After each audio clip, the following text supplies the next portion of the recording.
गीताचार्य श्री कृष्ण परमात्मा को कोटि कोटि आत्म प्रणाम।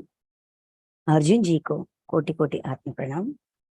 वेद व्यास भगवान को कोटि कोटि आत्म प्रणाम। गणेश जी को कोटि कोटि आत्म प्रणाम। गीता माता को कोटि कोटि आत्म प्रणाम। इस धरती पर जिन्होंने गीता का ज्ञान सबको बांटा है, समझा और समझाया है, सबको मेरी पादाभिवंदन और धन्यवाद।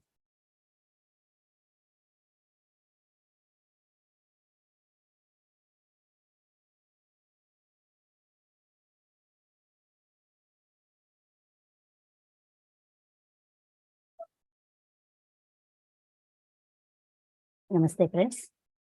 आज हम आज तक हमारा जर्नी अर्जुन विषाद योग से शुरू होकर अर्जुन के बहुत सारे डाउट्स, क्वेश्चंस और विषाद, उनका जो भी प्रश्न था, जो भी दर्द था, समझने इस परिस्थिति की रिजल्ट रिजल्ट के बारे में, फल के बारे में सोचकर, अभी तो काम हुआ ही नहीं, लेकिन फल के बारे में सोचकर कितना दुविधा में पड़ गए और ऐसे सोचने लगे कि ये उसके अंदर ये सच्चाई तो जग गई कि मेरी वास्तविकता का मैं ही सृष्टि करता हूँ। लेकिन इसके साथ ये भी समझने लगा, ये गलतफहमी भी हो गई कि सबका यहाँ जो भी प्रस्तुत है, इन सबके वास्तविकता का मतलब रियलिटी का मैं ही क्रिएटर हूँ,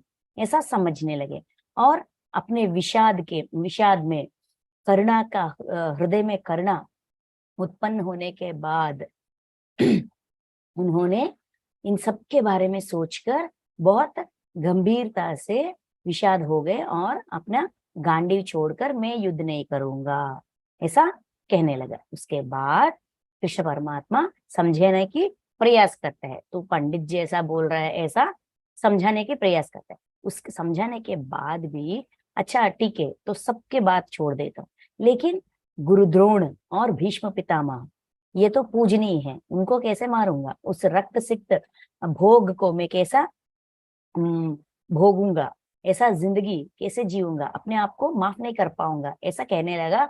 और मैं आपका शिष्य हूँ, शरणागत हूँ, मुझे सलाह दीजिए, मुझे राय दिखा लीजिए, ऐसा कहने लगा। वहां से शुरू हुआ हमारा गीता का ज्ञान।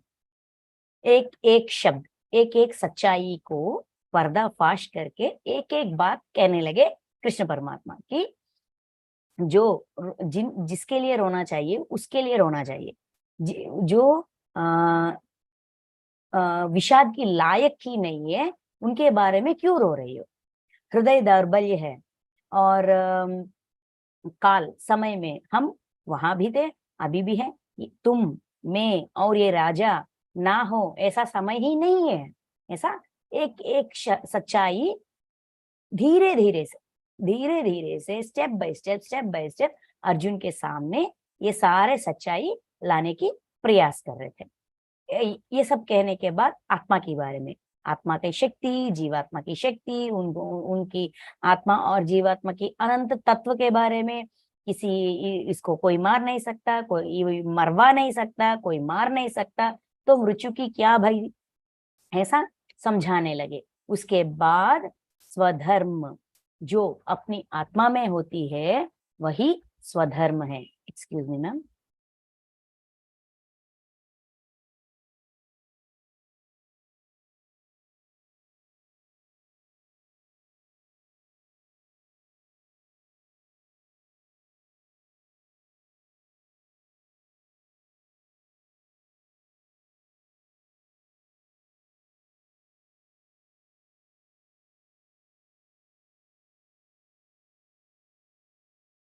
जो अपनी आत्मा में होती है वही स्वधर्म है।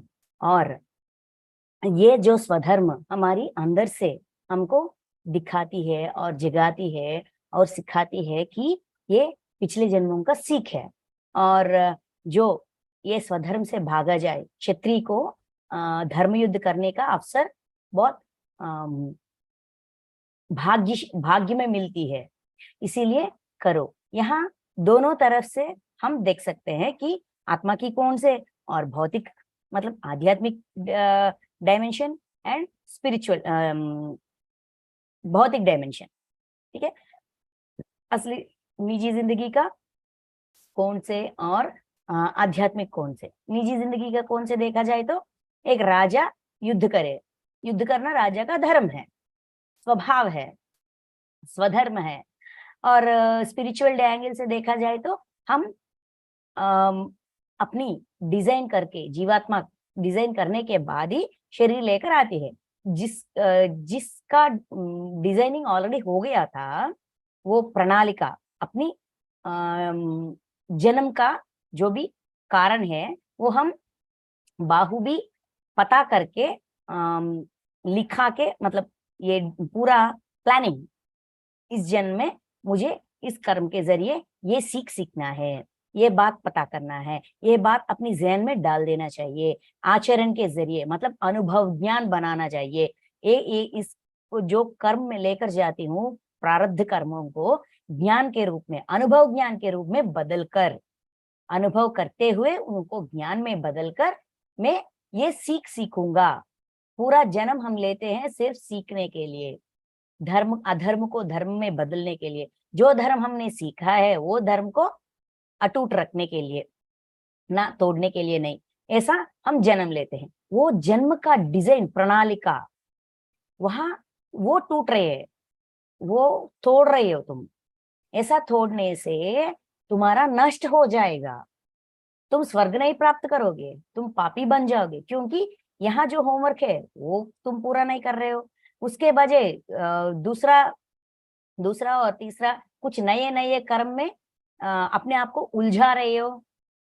ऐसा पिछले वाला कर्म पेंडिंग रह जाएगा, अभी नया नया कर्म जुटा रहे हो, ये तो अकाउंट बढ़ जाएगी। जो जिसका ये कर्म का जिम्मेदारी कम करने के लिए आए हो शरीर लेकर, लेकिन कम करने के बजाय ज्यादा बढ़ा रहे हो, वजन बढ़ा रहे हो, ऐसा समझाते हैं स्वधर्म के बारे में। और निश्चय ऐसा कहते हैं कि सहो, जो भी दर्द आ रहा है, जो भी पीड़ा आ रहा है उन्होंने सहो। क्योंकि क्यों सहना है, क्योंकि अगर 38 का वो श्लोक में कहते हैं ना, सच दुख और दर्द, जय पराजय, लाभ हानि और सुख दुखों को समान समझकर, समान मतलब इक्वालिटी, मतलब स्पोर्टिव स्पिरिट से जब हम ये दुख का कारण भी सीखे, सुख का कारण भी सीखे, ये सब कुछ मेरा किया धरा है, मेरा किया धरा है, और मेरा किया धरा के जरिए मैं सीखना चाहता हूँ। तो ये कौन सा सीख लेकर आ रही है, वो कौन सा सीख लेकर आ रही है, ऐसा अगर मैं समझूंगी स्पोर्टिव स्पिरिट से। स्पोर्टिव मतलब जब हम गेम्स खेलते हैं, स्पोर्टिव स्पिरिट मतलब क्या है, टेक इट इजी। अच्छा बाबा हो गया तो हो गया, हो रही है तो क्यों हो रही है, ऐसा टेक इट इजी की तरह अपने आप को समझाने के लिए। ठीक है, अब तो चुप रहेंगे और समझने की प्रयास करेंगे कि ये क्यों आई है, ये जय क्यों आई है, ये पराजय क्यों आई है, ये लाभ क्यों आई है, ये हानि क्यों आई है। समझने की प्रयास करेंगे तो हम अपने आप संयम में रहेंगे। जब ये बाधा आती है, दर्द आती है, साहो 36 में हम कहते हैं ना, 37 सॉरी 37 में कहते हैं ना, सहो, थोड़ा सहो, क्योंकि ये समय बीत जाती है, ये समय वैसा ही नहीं रहती, समय बीत जाती है, इसीलिए सहो। कैसे सहें, क्योंकि कैसे सहें, सहना कैसा होगा, स्पोर्टिव स्पिरिट से। ये समय, ये दुख, ये दर्द, ये जय, ये पराजय सब मेरा ही करतूत का फल है और कुछ नहीं। ऐसा जब हम स्वीकारने के लिए तैयार रहेंगे, स्वीकारेंगे, तभी संयम में रहना पॉसिबल है। ऐसा कहकर अपने स्वधर्म के बारे में, परधर्म के बारे में सब कुछ समझाया था। अभी 39 इस श्लोक से कर्म सिद्धांत, निष्काम कर्म योग के बारे में समझाने जा रहे हैं। देखिए, हे पार्थ, यह बुद्धि तेरे लिए ज्ञान योग के विषय में कही गई मतलब आत्मा के बारे में। ज्ञान योग मतलब आत्मज्ञान। सांख्य के बारे में बताया 30th वर्ग तक, 30वीं श्लोक तक सांख्य के बारे में। सांख्य मतलब आत्मा, आत्मा के बारे में। ये शरीर नहीं है, ये शरीर के अंदर जीवात्मा है, आत्मा महाकारण लोकों में रहती है, उसका वो शक्ति है, इसका ये शक्ति है, इसीलिए मृत्यु का डर छोड़ दे। ऐसा समझाने के बाद आत्मा क्यों जन्म लेती है? क्योंकि उसके स्वधर्म के वजह से, अपने सच्चाई जो सीखना है, ये सब के वजह से स्वधर्म, ये तुम्हारा स्वधर्म है। क्षत्रिय को युद्ध करना स्वधर्म है, ये तुम्हारे डिजाइन में है। जो करना है वो करने के लिए आए हो। ये सब ज्ञान योग है, ठीक है।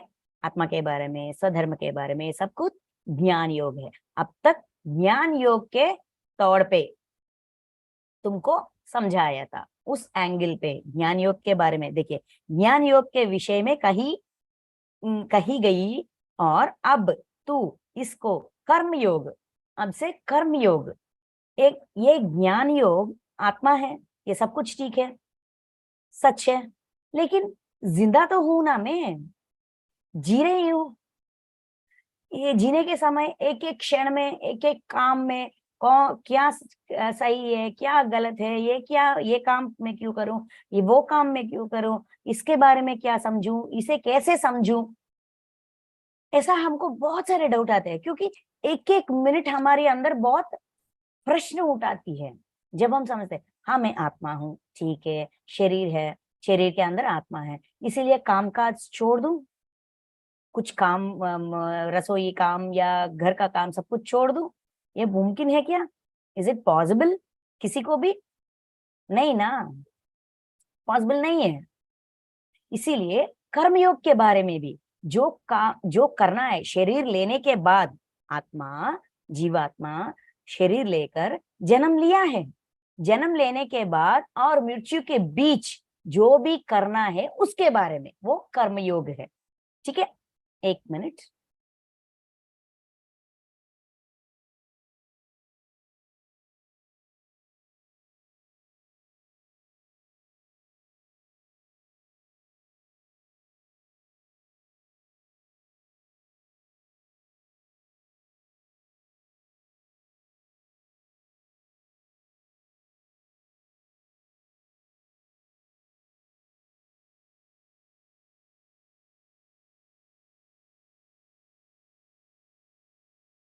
सिर्फ वो ज्ञान समझने से, मैं आत्मा हूँ, मैं आत्मा हूँ, ऐसा जब करते करते देख बैठेंगे तो जिंदगी कटेगी क्या?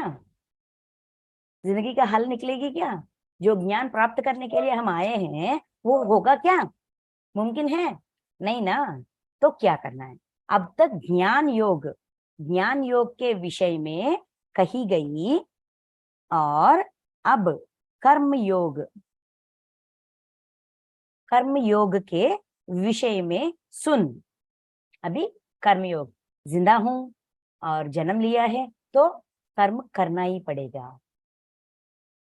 इच्छा से करें या भारीपन से करें या चिड़चिड़ी से करें, जैसा भी करें, काम काज करना पड़ता है कि नहीं? किसी को भी, कोई भी मनुष्य को भी। उसके बारे में वो काम कैसा करें कि ऐसा, फॉर एग्जाम्पल हमारे घरेलू काम या ऑफिस का काम, पैसा कमाने का काम, खाना बनाने के काम, बच्चों को पढ़ने का काम, स्कूल जाना आना, अपने शरीर का उद्धार, अपने शरीर का देखभाल देखभाल शरीर का देखभाल, ये सब कुछ काम ही है ना। इसीलिए अभी कर्मयोग के बारे में, कर्मयोग के विषय में सुन, ठीक है। क्या कह रहे हैं? फर्स्ट पॉइंट ये है कि जिस बुद्धि से युक्त हुआ तू कर्मों के बंधन को बलि भांति त्याग देगा, यानी सर्वथा नष्ट कर डालेगा, नष्ट कर डालेगा। मतलब पूरी तरह से अपने कर्म चक्र से बाहर आ जाएगा, सर्वथा नष्ट कर डालेगा, मतलब पूरी 100%, 100% अपनी कर्म से, कर्म चक्र से बाहर निकलेगा। वैसा ज्ञान, जैसा कि जिस बुद्धि से अपनी बुद्धि को इतना बढ़ाओ, इतना समझाओ, इतना बुद्धि को ज्ञानी बनाओ, जैसे कि बुद्धि से युक्त हुआ तो कर्मों के बंधनों के को, भली भांति कर्मों के बंधनों को, मतलब कर्म बंधन से पूरी तरह से रिहा हो जाए, कर्म बंधनों से पूरी तरह से रिहा हो जाए और कर्म चक्र से पूरी तरह से बाहर निकला जाए, ऐसा ज्ञान अभी बताने वाला हूं। ऐसा कर्म, जो काम, कर्म का मतलब काम है बस, और कुछ नहीं। कर्म, ये शब्द संस्कृत है, काम हिंदी है, पानी तेलुगु है, वर्क इंग्लिश है, बस ट्रांसलेशन। कर्म मतलब काम, जो भी काम हम कर रहे हैं। सुबह हम सो रहे हैं, वो एक काम है। उठ गए, एक काम। ब्रश किया, एक काम। नहा लिया, एक काम।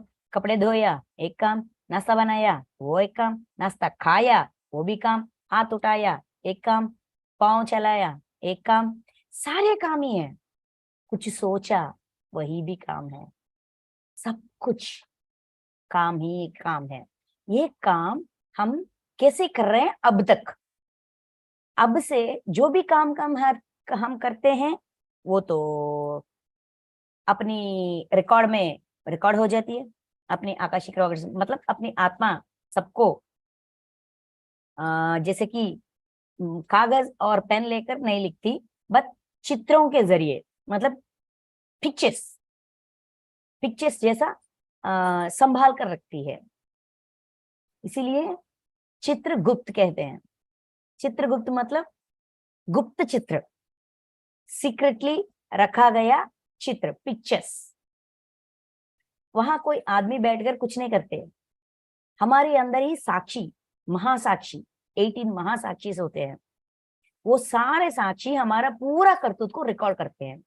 इसीलिए हम अपने आप से छुटकारा पा सकते हैं। हम अपने आप को समझा सकते हैं कि नहीं, मेरा उद्देश्य ऐसा नहीं था, उसको गलत दिखाना, उसको उसके ऊपर उंगली उठाना या उसको दर्द देना, ये मेरा उद्देश्य ही नहीं था। ये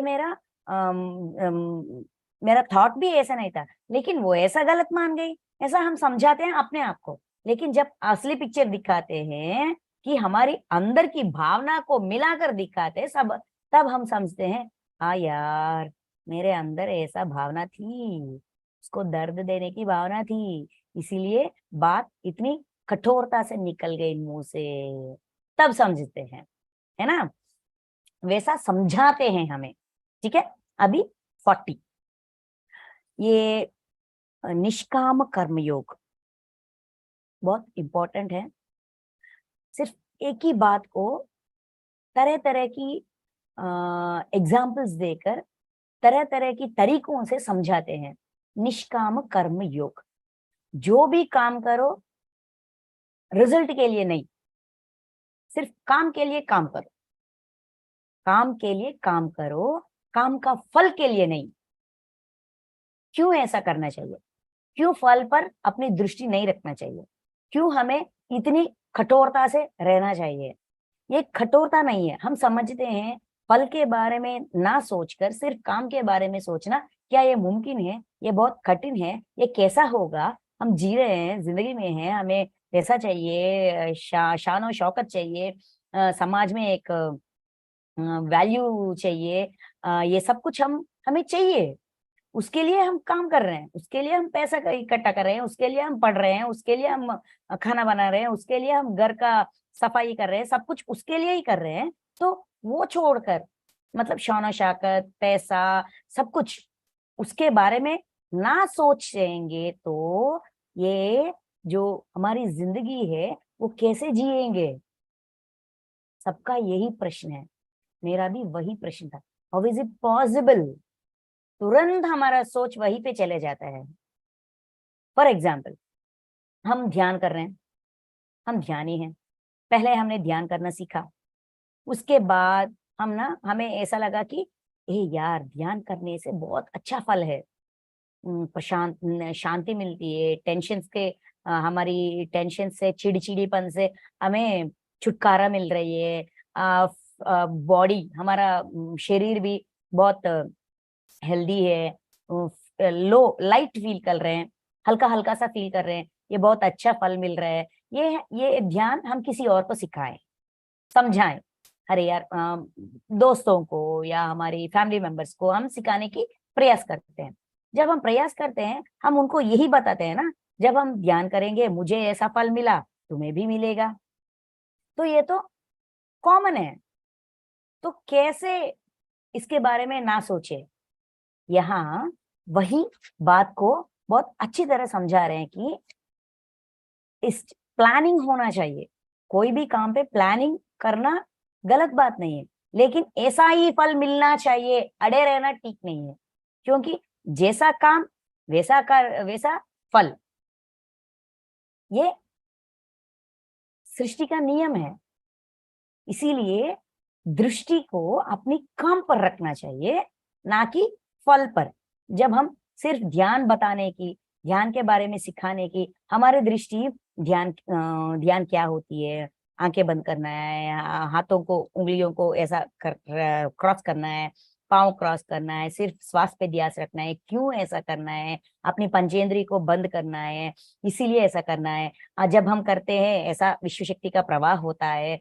पहले पहले दिनों में थोड़ा थोड़ा दिक्कत होती है, ऐसा ऐसा करते ही जाइए, सोच विचार रहते हैं उसको रोकिए, ऐसा सिर्फ ध्यान में ही, ध्यान कैसा करें, क्यों करें, और इस पे क्या होगा, मतलब ध्यान करते समय हमारी बॉडी में कौन सा रिएक्शन होगा, ये विश्व से कैसा रिलेटेड है, पूरा हमारी पूरी श्रद्धा उन्हीं पर रहेगी, उस टॉपिक पर ही रहेगी, तो हम बहुत अच्छी तरह से समझा पाएंगे सामने वालों को, अपनी अनुभव को बहुत अच्छी तरह से घुल मिलकर समझा पाएंगे। इसके बजाय हमारी जहन में ये बात होगी, मैंने इसको बता दिया, ये आज ही ध्यान करेगी, घंटों घंटों करेगी, इसके जिंदगी में बदलाव आएगी, अगर इसकी जिंदगी में बदलाव आएगी तो सब लोग मुझे प्रेज करेंगे, मुझे अच्छा, ये तुमने बहुत अच्छा काम किया, ऐसा किया वैसा किया, हमको अगर अच्छा बात कहेंगे, और मुझे बहुत गौरव मिलेगा, बहुत मर्यादा मिलेगा। ऐसा अगर सोचेंगे तो क्या हम ध्यान के बारे में पूरी तरह से समझा पाएंगे। अगर हमारी श्रद्धा रिजल्ट पर हो तो हम अपना काम ठीक नहीं कर पाएंगे, पूरी ज्ञान नहीं दे पाएंगे, पूरी श्रद्धा से प्यार से नहीं समझा पाएंगे, चिड़चिड़ापन आ जाएगी। अगर उनका दृष्टि, जब हम कह रहे हैं, हमारी आंखों में देखकर, हमारी बातों सुनकर अगर उन्होंने थोड़ा भी इंटरेस्ट नहीं रखा तो हम चिड़चिड़ी हो जाएंगे। ये छोटा सा एग्जाम्पल है, अपने अंदर जाकर देखेंगे तो हमें पता चल जाएगा हमारी दृष्टि किधर है, वहां का काम कैसा होगा। दृष्टि काम पर नहीं और उसके बाद आने वाले फल पर हो तो काम का कितना अच्छे से हम नहीं कर पाएंगे। ठीक है, वो बात हम अभी इन श्लोकों से समझेंगे, कैसे समझा रहे हैं कृष्ण परमात्मा, इस सच्चाई को कैसे समझा रहे हैं, कितना प्यार से समझा रहे हैं। ठीक है, और कौन से एग्जाम्पल्स देकर समझा रहे हैं। 40, इस कर्म योग में आरंभ का अर्थात नाश बीज का नाश नहीं है। कर्मयोग में आरंभ का अर्थात बीज नाश नहीं होगा,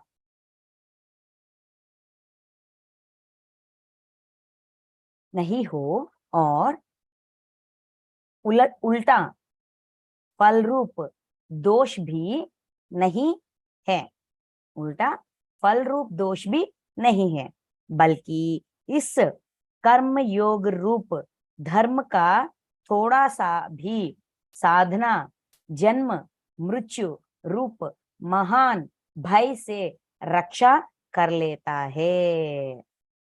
थोड़ा सा भी साधना जन्म मृत्यु रूप भय से रक्षा कर लेता है।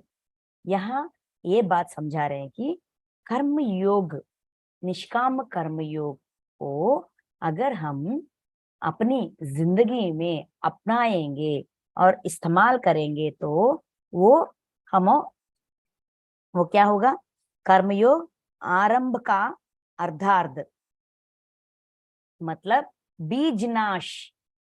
बीजनाश ये एग्जाम्पल है। देखिए, एक कृषक मतलब एक फार्मर है, उसका थोड़ा खेत है। उस खेत में उस खेत को वो बहुत अच्छी तरह प्लाउ करता है और पानी से भरता है, और जो भी फर्टिलाइजर्स डालना है वो सब कुछ डाल देता है। उसके बाद एक समान सा ही एक ही बस्ते से जो बीज होते हैं ना, सीड्स सीड्स स्प्रे करता है पूरा पूरा खेत में। तो सारे जो बीज वो फेंकता है, वो सारा बीज पौधे बन जाते हैं क्या?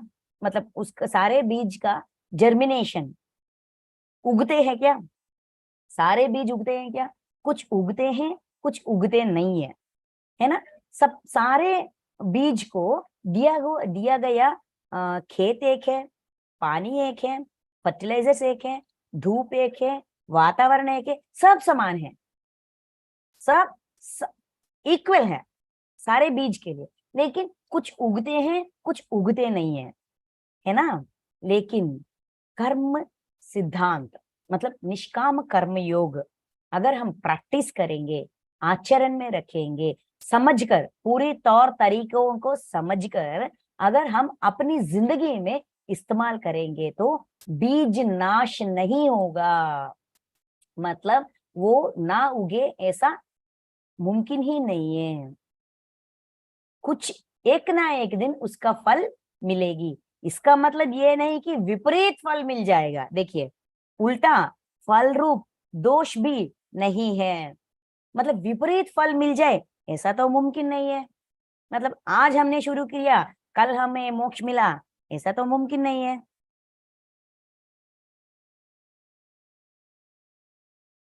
विपरीत फल मिले ऐसा नहीं। मतलब ये कैसा, ये निष्काम कर्म योग ऐसा है कि वो हमें धीरे धीरे धीरे धीरे एक मनुष्य का जिंदगी कितना उतल पुतल है, वही जिंदगी वही कामकाज अपनी अंदर की भावनाओं को बदल कर करने से उसका फल, उसका जिंदगी खुशहाली बन जाती है। मतलब फल बीजनाश नहीं होती, मतलब वो जरूर उगती है। आज हमने बीज बोया और कल ये उगा और परसों ये पेड़ बन गई और उसके बाद फोर्थ डे फल आ गई, ऐसा नहीं होता। धीरे धीरे स्टेप बाय स्टेप बहुत धीरे से उसका रिजल्ट मिलेगा। ना कि वो नहीं उगेगी और ना कि वो उगने की अगले दिन ही वो फल लेगी। विपरीत फल नहीं मिलेगा और इसका फल ही नहीं मिलेगा, ये उगेगी ही नहीं, ऐसा बात भी नहीं है।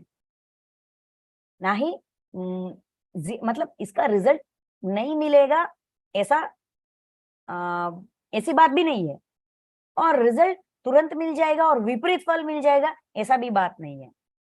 धीरे धीरे उसका जो भी परिणाम है काम करने का, निष्काम कर्मयोग को आचरण करते करते उसका जो भी रिजल्ट है वो जरूर मिलेगी। ये समझाने की प्रयास करें इस बीजनाश की शब्द के जरिए। जरूर मिलेगी, जितना है उतना मिलेगी, जरूर मिलेगी, लेकिन धीरे धीरे मिलेगी। ठीक है। और बल्कि बल्कि इस कर्म योग रूप इतना ही नहीं, कर्म रूप योग धर्म का थोड़ा सा भी साधना, थोड़ा सा भी फॉर एग्जाम्पल इस जन्म में हमने शुरू कर दिया कर्मयोग का आचरण करना, निष्काम कर्मयोग। कर्मयोग तो हम कर रहे हैं, पूरा कामकाज हम कर रहे हैं, जिसको जो काम है वो कर रहे हैं, लेकिन यहाँ किसके बारे में कहा गया है? निष्काम कर्मयोग। निष्काम कर्मयोग हमने आचरण में रखना, मतलब इस्तेमाल करना शुरू कर दिया इस जन्म में। पूरी तरह से नहीं हुआ, थोड़ा ट्राई किया और ये जन्म पूरा हो गए, तो आने वाले जन्म में फिर वही से शुरू करना चाहिए? नहीं, ये रिज्यूम प्ले हो जाएगा। मूवी को पहले से प्ले करने की आवश्यकता नहीं है, जहां तक हमने देखा वहां से प्ले करते हैं। रिज्यूम प्ले ऐसा ऑप्शन होती है ना, ये कर्मयोग ऐसा है। देखिए, थोड़ा सा भी सावधान साधना का कर्मयोग रूप धर्म का थोड़ा सा भी साधना जन्म मृत्यु रूप महान भय से रक्षा कर लेता है। हमें जन्म और मृत्यु इस भय से अपने आप को निकाल लेता है। ये बात कृष्ण भगवान ने क्यों कहा? क्योंकि अर्जुन का यही डर है ना, मेरे वजह से मारे जाएंगे, मैं मर जाऊंगा, मरने से ऐसा नष्ट होगा, वैसा नष्ट होगा, ये भय से जूझ रहा है अर्जुन। इसीलिए तुम निष्काम कर्मयोग का पालन करो। पहले से ही फर्स्ट रिजल्ट ये होगा कि जन्म और मृत्यु के भय से बाहर आ जाओगे। उतना फलदायक है, ऐसा समझा रहे हैं। महान भय से, यही भय है सब प्राणी को। ओ, ये रोग आ गई, ये हेल्थ प्रॉब्लम आ गई तो मैं मर जाऊंगा, वो हेल्थ प्रॉब्लम आ गई तो मैं मर जाऊंगा, ऐसा बड़ा गाड़ी से चलने से अगर वो एक्सीडेंट हो गए तो मर जाऊंगा, कैसा होगा? मृत्यु मृत्यु मृत्यु के भय, जन्म और मृत्यु के भय बहुत बड़ा सा भय है सबका। कोई बात नहीं, उस भय से हम बाहर निकलेंगे। उस भय का डर से रक्षा कर लेगा। निष्काम कर्मयोग हमारा रक्षण करेगा उस भय से बाहर आने का, क्योंकि कोई भी काम अधूरा नहीं रहती, उसका रिज्यूम होती है, उसका जो भी फल है काम के प्रति जो काम करते हैं उसका वही फल मिलती है। उतना ही नहीं, देखिए ये 40 है, नाउ 41। हे अर्जुन, इस हे अर्जुन, इस कर्म योग में निश्चयात्मक बुद्धि एक ही होती है। ये कैसा मुमकिन है? सिर्फ निष्काम कर्मयोग को आचरण करने से जन्म मृत्यु रूप भय से हम कैसे बाहर निकाले? हमारी डर से हम कैसे बाहर आ जाते हैं? ये कैसा मुमकिन है? ऐसा मुमकिन है, निश्चयात्मक बुद्धि एक ही होती है, किंतु अस्थिर विचार वाले विवेकहीन सकाम मनुष्यों की बुद्धियां निश्चय ही बहुत भेदों वाली और अनंत अनंत होती है। हमें हमारी बुद्धि मतलब इस जन्म में जो भी हम सीख रहे हैं, जो भी हमारी सोच विचार है, जो सच्चाई हमने सुना और पहचाना और अपना रहे हैं। देखिए, कुछ लोग अपने जिंदगी में ध्यान में आने से पहले मांसाहारी है, ध्यान में आने के बाद हमको ये पता चला कि मांस खाना हिंसा है, ठीक बात नहीं है, किसी प्राणी का प्राण लेना सही बात नहीं है, हमको समझाया गया था। तब हमने क्या किया? जो हमारी जिंदगी का सच्चाई था, जन्म से लेकर हम वो मानते रहे, समझते रहे, वो गलत है। जब हमको पता चला, हमने क्या किया? तुरंत अपना लिया, हिंसा से अहिंसा में आ गए। ये बुद्धि है, सच्चाई को पहचान कर जानकर उनको बदलने की क्षमता करना, ये बुद्धि है, निश्चयात्मक बुद्धि। यहाँ इस जन्म का, इस जिंदगी है, शरीर लेकर आ गए हैं हम, जन्म ले लिया, शरीर लेकर आ गए, अभी हमें क्या करना है, जो सच है वो सीखने की प्रयास कर रहे हैं। तो निश्चयात्मक बुद्धि, हमारी बुद्धि में ये निश्चय होना चाहिए, निश्चित रूप से उन्हें स्वीकारना चाहिए, जो धर्म है, जो अहिंसा है। इसी वैसा ही निष्काम कर्मयोग में करूंगा, मैं निष्काम कर्मयोग में ही रहूंगा, जो भी कर्म में करूंगा निष्काम से करूंगा, मतलब फल के लिए नहीं, बस काम करने के लिए मैं करूंगा। ऐसा अपने बुद्धि में निश्चित डिसीजन लेना चाहिए, स्ट्रॉन्ग डिसीजन। स्ट्रॉन्ग डिसीजन से ही निष्काम कर्मयोग का साधना मुमकिन है। निष्काम कर्मयोग साधना करना चाहते हैं तो अपने अंदर निश्चयात्मक बुद्धि को स्ट्रॉन्ग करना चाहिए, अपने बुद्धि को निश्चयात्मक बनाना चाहिए। अर्जुन, इस इस कर्मयोग में निश्चयात्मक बुद्धि एक ही होती है, सिर्फ वही के वजह से, मतलब बुद्धि में निश्चयता पूरी तरह से, स्ट्रॉन्ग ओपिनियन से मैं ऐसा ही रहूंगा, मैं जो भी काम करूंगा निष्काम ही करूंगा, ऐसा अपने मन में बहुत स्ट्रांगली, अटूट से इस बात को बैठाना चाहिए। तभी इस कर्मयोग का आचरण मुमकिन है, सिर्फ वही एक मार्ग है, निश्चयात्मक बुद्धि।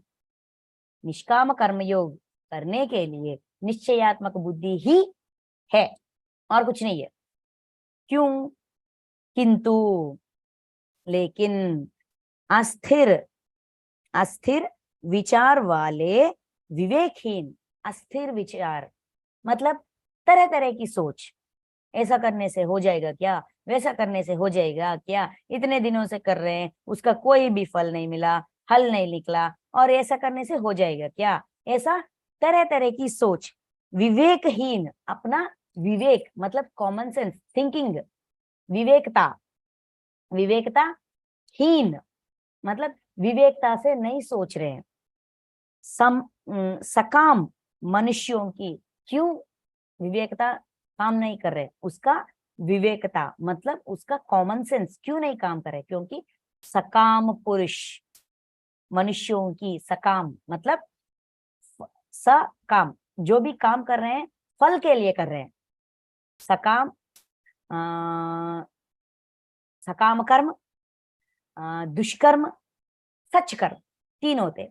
सकाम कर्म मतलब फल के लिए काम करना, दुष्कर्म मतलब दर्द पीड़ा, जो काम हम करते हैं उसके वजह से दर्द पीड़ा दे रहे हैं, और सच कर्म मतलब जो भी फल होगा मुझे उससे कोई लेन देन नहीं है, काम करना मेरा, ये काम करने के लिए ही मैं आया हूं।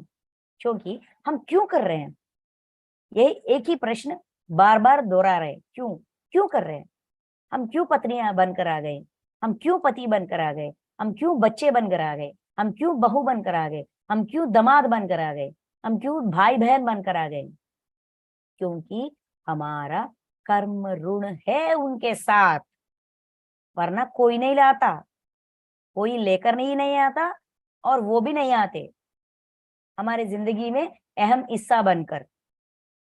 इस आने के पीछे भी कारण है,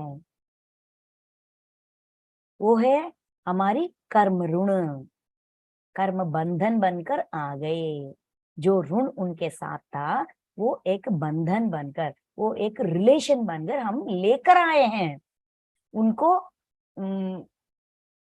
पूछकर, उनका परमिशन लेकर, प्लीज प्लीज प्लीज मेरा पति बन जाओ, प्लीज मेरा सास बन जाओ, प्लीज मेरी माँ बन जाओ, मेरे बेटे बन जाओ, मेरे भाई बन जाओ, मेरे बहन बन जाओ, ऐसा उनको हमने मांग कर लेकर आए हैं, क्योंकि उनके साथ हमारा संबंध है। उस संबंध, उस ऋण को जीरो करने के लिए, सूद समेत वापस लौटाने के लिए उनको लेके आए हैं। इसीलिए काम कर रहे हैं, उसके सिवा उससे ज्यादा कुछ भी नहीं है यहाँ पे। जो पिछले का जो ऋण है उसको वापस लौटाने के लिए उनको अपने जिंदगी में हमने लाया है। वो ऋण चुकाना हमारा धर्म है। इसीलिए सिर्फ अपना दृष्टि, अपना सोच सिर्फ काम पर ही लगाओ, क्योंकि इसके लिए ही इतना क्या कहते हैं हम, इतना परमिशंस मांगकर वहां आत्मतल में मास्टर से प्लीज मुझे एक चांस दीजिए, प्लीज मुझे चांस दीजिए, मैं शरीर लेकर जाऊंगा, ये सारे ऋण को जीरो करके आऊंगा, छुटा कर, लिपटा कर, सारे ऋण को चुका कर मैं वापस आ जाऊंगा, ये ऋण चुकाना है मुझे, ये ऋण चुकाना है, ऐसा उनका पांव पड़कर, उनका सर खाकर हमने जन्म लेकर आए हैं। आने के बाद करने के लिए सिद्ध नहीं है। एक मांग की वजह से ये जिंदगी मिली है। उस मांग के पीछे हमारा कारण क्या था, उस कारण को निभाना हमारा धर्म है। इसीलिए कह रहे हैं कि काम पर दृष्टि रखो, अपना पूरा श्रद्धा काम पर रखो, तभी ऋण चुका पाएंगे, तभी हम अपना ऋण चुका पाएंगे, वरना वो रह जाएगा, अधूरा रह जाएगा। ये समझा रहे। जो सकाम कर्म करते, सकाम मनुष्यों की बुद्धियां निश्चित ही बहुत भेदों वाली, सकाम कर्म फल के लिए ही, सिर्फ ऐसा करने से मुझे प्रेज करेंगे, ऐसा करने से मुझे गौरव देंगे, ऐसा करने से मुझे इंसेंटिव्स मिलेगा, ऐसा काम करने से मुझे मेरा प्रमोशन हो जाएगा, ऐसा ज्यादा पढ़ने से या एग्जाम में नंबर, अच्छे number, first rank second rank आए, उसके लिए पढ़ूंगा तो मुझे बहुत अच्छे बड़े बड़े कॉलेज में सीट मिलेगा। ऐसा हमेशा सबकी सबकी सबकी सारे लेवल्स पे सिर्फ श्रद्धा रिजल्ट पर ही है। इसकी वजह से भेदों वाली, मतलब तरह तरह की सोच, तरह तरह की सोच से, सोच एक डिसीजन पर या एक विषय पर टिकती नहीं है। आज ये कॉलेज अच्छा समझा, कल वो ये कॉलेज नहीं, उससे वो बड़ा है, उससे ये बड़ा है, इसके ये बड़ा है, मेरे फ्रेंड का कॉलेज में बहुत अच्छे तरह से सिखा रहे हैं, मेरे कॉलेज में उतने अच्छे तरह नहीं सिखा रहे, इसलिए मुझे नंबर नहीं आई। दोष सब पर लगाते रहते हैं, लेकिन खुद पर जागते नहीं है, देखते नहीं है। कहाँ चेकिंग करना है वहां नहीं करते, कहाँ नहीं करना चाहिए वहां करते हैं। यही कह रहे हैं। देखिए, विचार वाले, अस्थिर विचार, अस्थिर, उनका विचार ही स्थिर, विचार में ही स्थिरता नहीं, तरह तरह की सोच, तरह तरह की सोच, विवेकहीन। इसलिए विवेक नहीं, उसका विवेक काम नहीं करती। विवेक को एक सलाह, विवेक का सलाह सुनने के लिए भी वो सिद्ध नहीं होते। क्यों? सकाम कर्म, मतलब फल के लिए ही काम करने वाले लोग। निश्चय ही बहुत भेदों वाली और अनंत होती है।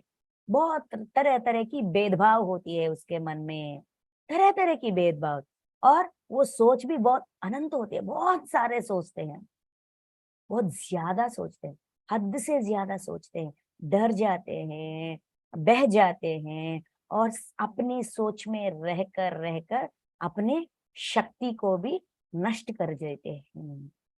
इसीलिए निष्काम कर्म योग में निश्चयात्मक बुद्धि, अपनी बुद्धि को हमेशा निश्चय, अटूट रहना चाहिए। जो भी सोच विचार आते हैं, सोच विचार बंद नहीं होते हैं।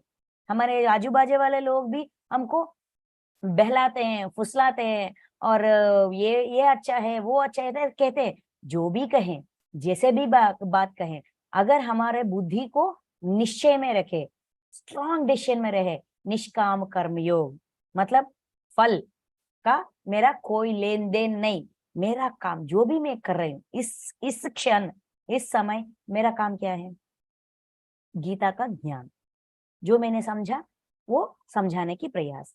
अगर मैं इस पर दृष्टि रखूंगी तो मेरा अनुभव मैं कह पाऊंगी, उसके बजाय मेरा दृष्टि फल पर, ऐसा कहने से ये सारे लोग मुझे प्रेज करेंगे और मेरा वीडियो का इतना लाइक्स मिलेगा, मुझे सब लोग ऐसा ये बहुत बड़ा मास्टर है, वो है, ये है, ऐसा मुझे मेरा गौरव बढ़ेगा, मेरा ये बढ़ेगा, ऐसा अगर मैं सोचूंगी, अगर मेरी सोच विचार उस पर होगी, उस एंगल पर, उस डायमेंशन पर होगी, तो यहाँ मैं कुछ कह नहीं पाऊंगी, सच्चाई मेरा अनुभव में दे नहीं पाऊंगी, जरूर नहीं दे पाऊंगी, और वो भी प्यार से नहीं समझा पाऊंगी, ये मुमकिन ही नहीं है।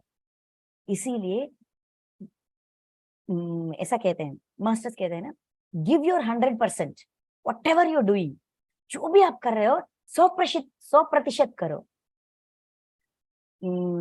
त्रिकरण शुद्धि, तन से, मन से और सोच से, तीनों एंगल्स वहीं पे होना चाहिए। त्रिकरण शुद्धि, त्रिकरणों में, तीन कारणों में शुद्धि होना चाहिए, एक ही पर, ये सारे सोच, मन और शरीर, बुद्धि, सब कुछ एक ही लेवल पे होना चाहिए। एक बात बोल रहे हैं तो उस पर ही होना चाहिए, एक काम करें तो उस पर ही होना चाहिए, एक पाठ पढ़ा रहे हैं उस पर ही होना चाहिए, सोच उसके लिए सोचना चाहिए, शरीर उसके लिए काम करना चाहिए, और बात उसके बात, त्रिकरण मतलब सोच, बात और शरीर, उसके बारे में ही बात करना चाहिए। तो जब तीनों लेवल्स पे हम वही रहेंगे, अड़े रहेंगे, इसी को निश्चयात्मक बुद्धि, बुद्धि ने निश्चय कर लिया कि मैं निष्काम ही करूंगा। अगर निश्चयात्मक बुद्धि हो तो निष्काम कर्मयोग का उपयोग, निष्काम कर्मयोग कर पाएंगे। निष्काम कर्मयोग में रहना है तो निश्चयात्मक बुद्धि का, बुद्धि में निश्चय होना बहुत जरूरी है, आवश्यकता है। यही बात को कृष्ण परमात्मा 42, 43 और 44, ये तीनों श्लोक में वेदों का एग्जाम्पल देकर समझा रहे हैं। वेदों के सार क्या है वो एग्जाम्पल देकर हमें समझा रहे हैं। ये 3 श्लोक के बाद हम आज खत्म करेंगे, ठीक है। देखिए, हे अर्जुन, जो भोगों में, इस श्लोक को समझ, जिन्होंने जैसा समझा, कुछ लोग कहते हैं वेदों को भी कृष्ण भगवान ने लो दिखाया, मतलब उसका ज्ञान कम है, ऐसा निंदा किया, ऐसा समझते। लेकिन कृष्ण परमात्मा निंदा नहीं कर रहे हैं, सच्चाई को गौर से देखना चाहिए, उनके ऊपरी ऊपरी देखने से कुछ नहीं पता चलेगा, गहराइयों में जाकर झांकना है, समझना है, तभी समझ में आती है। आध्यात्मिकता की मतलब वही है कि गहराइयों में जाकर सोचो, समझो, देखो, तभी समझ में आएगा। सच्चाई अंदर होती है, बाहर नहीं होती। बाहर जो दिखता है वो दिखाने वाला जो दिखाना चाहता है वही दिखती है, जो हम देखना चाहते हैं वो अंदर होती है, गहराइयों में होती है, वो समझा रहे हैं। ठीक, देखिए, हे अर्जुन, जो भोगों भोगों में तन्मय हो रहे हो, जो भोगों में तन्मय हो रहे हो, जो कर्मफल के प्रशंसक वेद वाक्यों में प्रीत रखते हो,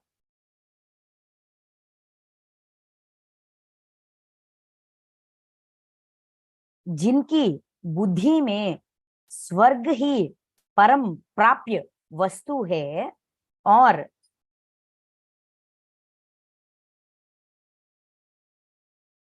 जो स्वर्ग से बढ़कर दूसरा कोई वस्तु नहीं है, स्वर्ग से बढ़कर दूसरा कोई वस्तु नहीं है, ऐसा कहने वाले हैं वे अविवेक अविवेकी जन। इस प्रकार की, जिस पुष्पित यानी दिखाई दिखाई शोभायुक्त वाणी वाणी को कहा करते हैं, कहा करते हैं। अविवेकी जन इस प्रकार की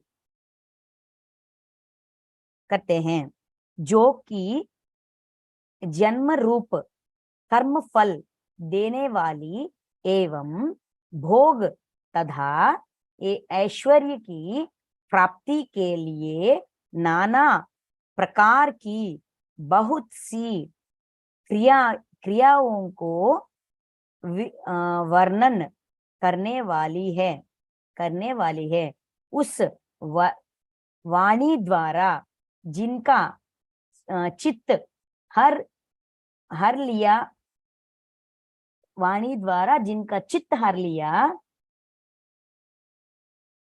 गया है, जो भोग और ऐश्वर्य में अत्यंत आसक्त है, उन पुरुषों की परमात्मा में निश्चयात्मका बुद्धि नहीं होती। परमात्मा में निश्चयात्मक बुद्धि नहीं होती।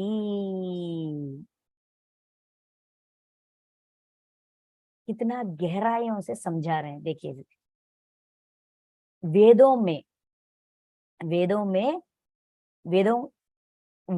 मतलब हमारा 4 वेद, चतुर्वेद है ना। वेदों के सार, पूरा सार क्या कहता है? परमात्मा का प्राप्ति, ठीक है। लेकिन उसके ऊपरी ऊपरी मतलब वेदों में पहले कैसा पूजन करना है, इस पूजा का फल ये होता है। वेद में वेदांग, अरण्यक, ऐसा बहुत तरह तरह की लेवल्स होते हैं। वेदों में भी तरह तरह की लेवल्स होते हैं। लेवल 1 ये सिखाते हैं कि अगर तुम लोग ऐसा करोगे तो तुम्हें ये भोग प्राप्त होगा। जो ऊपर ऊपरी देखते हैं, गहराइयों से नहीं समझते, जो ऊपर ऊपरी देखते हैं वो भोग पर रह जाते हैं, सिर्फ भोग के लिए ही काम करते हैं। साधना जो भी करे, वो भक्ति में हो या ज्ञान में हो या ध्यान में हो, जो भी हो, जो भी व्यक्ति साधना करता है उसका फल मिलता है। कीर्ति कांतम और कनकम मतलब कीर्ति, रेस्पेक्ट, कांतम मतलब जो भी हमारी इच्छाएं, और कनकम और जो भी फल मतलब रेस्पेक्ट, और कांतम मतलब ऐश्वर्य, और कनकम मतलब पैसा। जो भी चाहते, जो जिसके लिए वो काम कर रहे हैं, वो साधना कर रहे हैं, वो मिलता है। ये विश्व का नियम है। उस फल को मिलने के बाद मैंने ऐसा किया, मुझे ये मिला, ऐसा खुशी होकर, हद से ज्यादा खुश होकर वहीं पे रह जाते हैं, रुक जाते हैं, आगे नहीं बढ़ते, भोगों पर रुक जाते हैं। जो भोग प्राप्त हुआ वो भोग ही काफी है, वो स्वर्ग ही काफी है। स्वर्ग का मतलब खुशी। भोग प्राप्त करने से जो खुशी प्राप्त होती है, उस खुशी ही काफी है ना, और क्या चाहिए? वो वहीं पे रुक जाता है, साधना को आगे नहीं लेके जाता है, क्योंकि कर्म फल के प्रशंसक वेद वाक्यों में प्रीति रखते, जो कर्मफल देते हैं वही उसको ही महत्व देते हैं। ऐसा करने से ऐसा मिलता है, वेदांग, ऐसा रख तरह तरह की स्टेप्स होते हैं वेदों में भी, ठीक है। पहले पहले दिनों में देखिए, जब हम स्कूल में ज्वाइन होते हैं, पहले ABCD सिखाते हैं, उसके बाद वर्ड सिखाते हैं, उसके बाद सेंटेंस सिखाते हैं, उसके बाद फ्रेज, उसके बाद स्टोरी टेलिंग, उसके बाद लेसन्स, ऐसा सिखाते हैं। लेवल्स होते हैं। वेदों के ऊपरी ऊपरी में सिर्फ ABCD मतलब ये करो तो ये मिलेगा, ये करो तो ये मिलेगा, ऐसा सिखाते हैं। क्योंकि वो जो यहां तक आया वो टिकना चाहिए ना, वो साधना में रहे। बच्चा स्कूल जाने के लिए नकार रहा है, रो रहा है, माँ बाप समझाने की प्रयास कर रहे हैं लेकिन वो नहीं जा रहे, तो क्या करते हैं माँ बाप? उनको एक चॉकलेट देते हैं, अगर तुम स्कूल जाओगे तो इतना बड़ा सा चॉकलेट दूंगा, है ना। उस चॉकलेट की वजह से वो जाता है। तो फल जो भी हो, लेकिन वो इस मार्ग पे, मतलब धर्म के मार्ग पे अड़े रहे। जो आया है इतने जन्मों के बाद यहाँ तक आया है, वो जो आया ना चले जाए, इसीलिए फल दिखाते हैं। पहले पहले जन्मों में हम भी उस फल के लिए, ये पूजा करूंगी तो मुझे ये फल मिलेगा, इसीलिए मैं ये पूजा करूंगी, मैं उपवास रखूंगी, 16 सोमवार करूंगी, ऐसा कुछ करते हैं क्योंकि हमारी जिंदगी खुशी हो जाए, खुशी खुशहाली रहे, पति का प्रमोशन मिल जाए, बच्चे का कॉलेज सीट आ जाए। ऐसा ऐसा करने से वो फल मिलेगी, तो हमको भगवान पर विश्वास बढ़ती है। विश्वास को बढ़ाने के लिए ही फल के पहले वेदों के ऊपरी ऊपरी फल के बारे में बताए गए। देखिए, वेदों वेद वाक्यों में प्रीति रखते हैं, जो वेद वाक्य फल देते हैं उस पर ही प्रीति रखते हैं। फल हमने भुगता, अच्छा मैं ऐसा कर रही हूं तो ये मिल रहा है, ये तो मैं यही करूंगा। मतलब जो भोग देता है, जो फल देता है, जो मेरी इच्छाओं को पूरी करता है, उस पर की, उस साधना पर ही मैं रुकूंगा, मैं करूंगा, ऐसा समझकर वहां रुक जा रहे हैं। कौन? सकाम कर्मी। बुद्धि में स्वर्ग, स्वर्ग की, सिर्फ स्वर्ग प्राप्त हो उस वहां तक ही मैं धर्म में रहूंगा। मतलब दान, दक्षिणा, पूजा, एक्सेट्रा एक्सेट्रा, इससे स्वर्ग प्राप्त होगा तो ये करूंगा, उससे स्वर्ग प्राप्त होगा तो ये करूंगा, ऐसा समझ रहे हैं। लेकिन स्वर्ग ही फाइनल नहीं है। धरती के ऊपर और 6 डायमेंशंस है, सारे स्वर्ग ही है। स्वर्ग में भी लेवल्स होते हैं, लेवल 1, लेवल 2, लेवल 3, लेवल 4। सकामिक कर्म, सकामी पुण्य कर्म करने वाले को लेवल 1, जिस स्वर्ग के बारे में हम सोच रहे हैं, इंद्र और अप्सरसा ये सब होते हैं, बहुत भोग मिलते हैं, बहुत पीने का मिलते हैं, बहुत खुशी रह सकते हैं, ऐसा हम समझ रहे हैं, वो सिर्फ लेवल 1 है। जिसका जितना पुण्य हमने यहाँ कमाया वो वहां हम खर्च करते हैं, खर्च करने के बाद फिर शरीर लेकर आते हैं।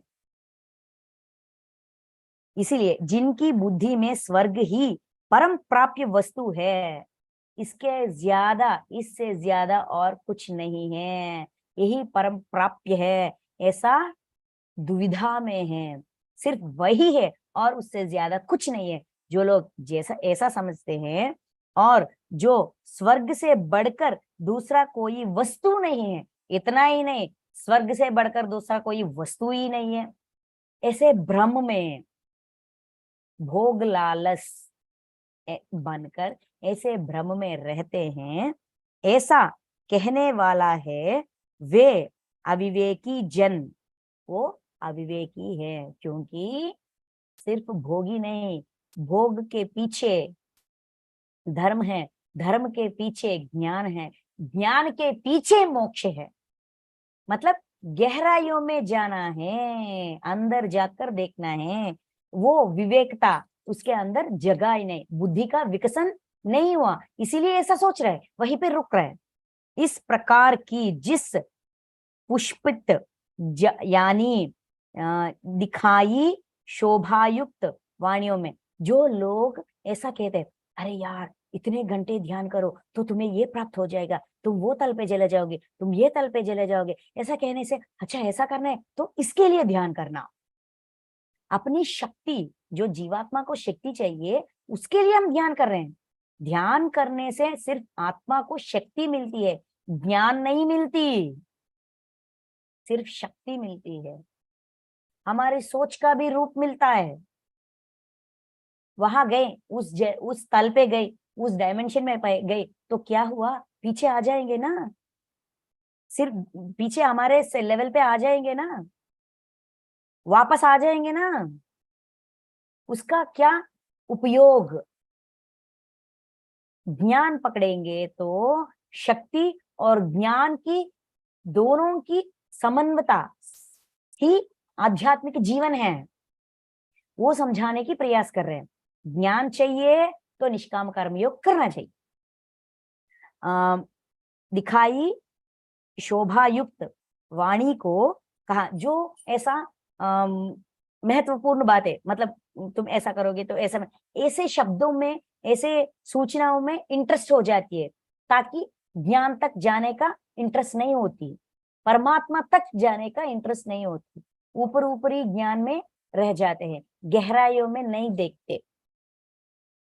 जन्म रूप कर्म फल देने वाली एवं भोग तथा ऐश्वर्य की प्राप्ति के लिए नाना प्रकार की बहुत सी क्रियाओं का वर्णन करने वाले हैं। मतलब सिर्फ ऐश्वर्य के लिए, सिर्फ भोग के लिए, ऐश्वर्य के लिए, अपनी जिंदगी में कोई फल के लिए, जो लोग, जिसके मन में फल का इच्छा हो, वो ऐसे बातों पे अट्रैक्ट हो जाते हैं, कनेक्ट हो जाती हैं, जो हो जाते हैं, उस भोग के लिए अट्रैक्ट हो जाते हैं, वहीं पे रुक जाते हैं। ना कि देखिए, परमात्मा में निश्चयात्मक बुद्धि नहीं होती, परमात्मा में नहीं होती उसका बुद्धि, वहां तक नहीं जाती। ये पूरा 3 श्लोकों का सारी है। देवता और असुरों के बीच जो क्षीर सागर मदन हुआ ना, वही है। दिस इज क्षीर सागर मदन, वो पुराण इसका रिप्रेजेंटेशन है। क्षीर सागर मदन कौन किया? देवता, राक्षस। मंदर पर्वत, एक पर्वत को क्षीर सागर में रखकर वासुकी को एक रस्सी की तरह खींचकर कर रहे थे। तो वो पर्वत समुद्र में, उस समुद्र में नीचे जा रही है। तो वो टॉर्टोइस, क्या कहते हैं उसको हिंदी में, मुझे नहीं, कछुआ। कछुआ मतलब श्रीमन नारायण एक कछुए की तरह वहां स्थिर रह गए, अपने पीठ पे वो मंदर पर्वत को रखने के लिए उन्होंने वो अवतार लेकर वहां उनका सहायता की है। ये जो दोनों लोग मिलकर एक काम कर रहे हैं, यही बहुत है, उसका सहायता हम करें, ऐसा समझकर उन्होंने वहां पे आ गए और पर्वत के नीचे अपना शरीर रखकर, वो पर्वत नीचे ना चले जाए ऐसा नीचे से प्रेशर दे रहे थे। ऊपर से ऐसा खींच की वजह से वो नीचे आ रहे थे, नीचे से ऊपर प्रेशर देकर वहां खड़े रहने की वो एंटी ग्रेविटी में रख रहे थे, है ना। तो कौन खींच रहे हैं उस रस्सी को? इधर देवता, इधर राक्षस। इसका मतलब क्या है? देवता मतलब हमारी अंदर की दिव्य लक्षण, गुड क्वालिटीज। राक्षस मतलब असुरी लक्षण। देवता लक्षण, असुरी लक्षण, हर व्यक्ति में ये दोनों होती है। ये दोनों का युद्ध हमेशा मदन, ये दोनों के बीच हमेशा मदन होती है। सही करो, गलत करो, सही करो, गलत करो, सही करो, गलत करो, ये हमेशा चलती रहती है। भोग के लिए जाऊं, ज्ञान के लिए जाऊं, भोग के लिए करूं, ज्ञान के लिए करूं, जो भी मैं काम कर रही हूँ भोगों के लिए कर रही हूँ या ज्ञान के लिए कर रही हूँ, ऐसा हमेशा मदन होती रहती है। कौन हमें सपोर्ट करता है? परमात्मा हमेशा हमारा सहायता करने के लिए, सही राह दिखाने के लिए हमेशा हमारे साथ रहते हैं। हम नीचे ना गिरे, हम ऊपर रहे, जहां तक हम पहुंचे वहां से नीचे ना गिरे, हमारा सहायता करते, सपोर्ट करते हैं। तो ऐसा करने से पहले क्या हुआ? विष आई थी, हालाहल आई थी। जब हालाहल आया तो ये दोनों डर गए, क्या करे ऐसा डर गए।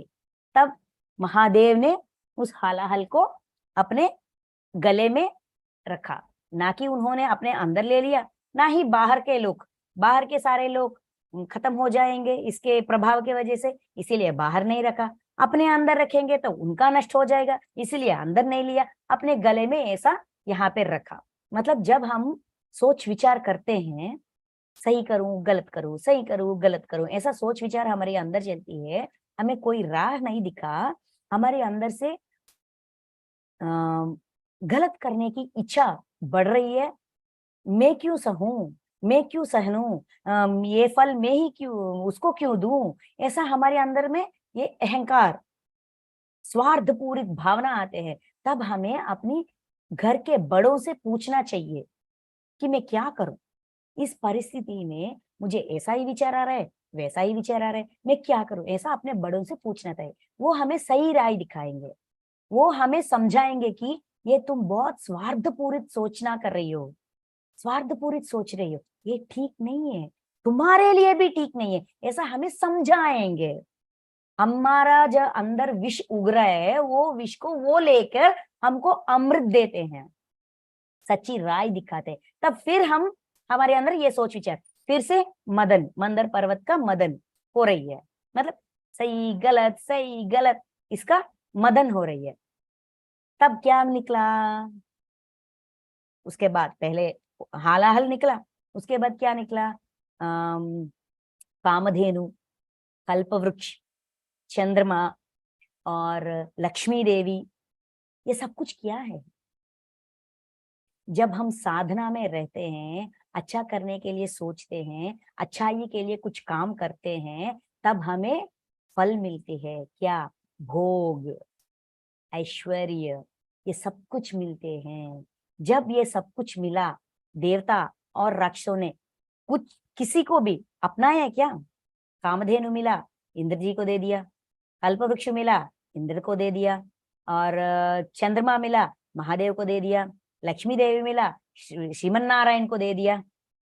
अपनाया क्या उन्होंने, जो भी भोग आ रहे थे उनको, अच्छा ये हमारा कर्म का फल है ऐसा समझकर उसको, जिसको दे के उसे, जिनको देंगे वो अच्छी तरह उसका देखभाल करेंगे, उनको दे दिया। ना कि अपना प्रयत्न, अपना क्या कहते हैं, प्रयास, जो काम वो कर रहे हैं वो नहीं रोक दिया। उसका टारगेट क्या था, उन दोनों का टारगेट क्या था, अमृत। अरे यार, हमने इतना कष्ट किया और ये मिला, यही रोक देते हैं, रोक लेते हैं हमारा मंदर पर्वत का, ये क्षीर सागर का मदन, यही छोड़ देते हैं। ऐसा सोचा है क्या उन्होंने, नहीं। नेक्स्ट क्या है, नेक्स्ट क्या है, नेक्स्ट क्या है, नेक्स्ट क्या है। जब तक अमृत नहीं मिला तब तक उन्होंने साधना नहीं रोका। एक साधक को भी वेदों में कहा गया ऊपरी ऊपरी भोगों पर रुकना नहीं चाहिए। वेदों का सार गहराइयों में जाएंगे तो परमात्मा प्राप्ति मिलेगी। वहां तक साधना करना चाहिए, गहराइयों में जाना चाहिए, ज्ञान प्राप्त करना चाहिए। भोग आए तो आजमा लीजिए, बाजू में रख दीजिए, नेक्स्ट व्हाट, ऐसा एक साधक आगे आगे जाते ही रहना चाहिए। ये कैसा मुमकिन होगा, सिर्फ निष्काम कर्म से ही मुमकिन होगा। कर्म का फल जब मिलेगा, यही मेरा सब कुछ है ऐसा सोचेंगे तो आगे नहीं बढ़ पाएंगे। इसीलिए निष्काम होकर, काम मतलब कोरिका, इच्छा, इच्छा का फल मिल गई बस, ऐसा नहीं। इच्छा का फल मिल गई, अच्छा वेरी गुड, तो मैं सही राह पे हूँ, ठीक है नेक्स्ट। और साधना, और साधना, हमारी जिम्मेदारी बढ़ती है, फल मिलने से हमारी जिम्मेदारी बढ़ती है, ताकि हम वही रुक जाएं। इसीलिए परमात्मा परमात्मा में निश्चयात्मक बुद्धि नहीं होती। अगर वहां रुक गए तो परमात्मा तक नहीं पहुंच पाएंगे। एक साधक अपनी आत्मस्थिति को बढ़ना चाहता है, ज्ञान के स्वरूप में आगे बढ़ना चाहता है, तो ऊपरी ऊपरी वेदों के ऊपरी ऊपरी बातों में कहाया गया भोग प्राप्त के जगह साधना, वही रोकना नहीं चाहिए, आगे बढ़ना चाहिए। जब तक परमात्मा का प्राप्ति मतलब परमात्मा स्थिति तक हम ना जाए, तब तक साधना करते रहना चाहिए। वो कैसा मुमकिन होगा, हम भोग लालच हो जाते हैं, ये कॉमन है, ये सहज है, तो ये कैसा होगा, सिर्फ निष्काम कर्म योग से ही होगा। ये कह रहे हैं, ये समझाने की प्रयास कर रहे हैं कृष्ण परमात्मा अर्जुन जी को। Thank you masters, thank you so much.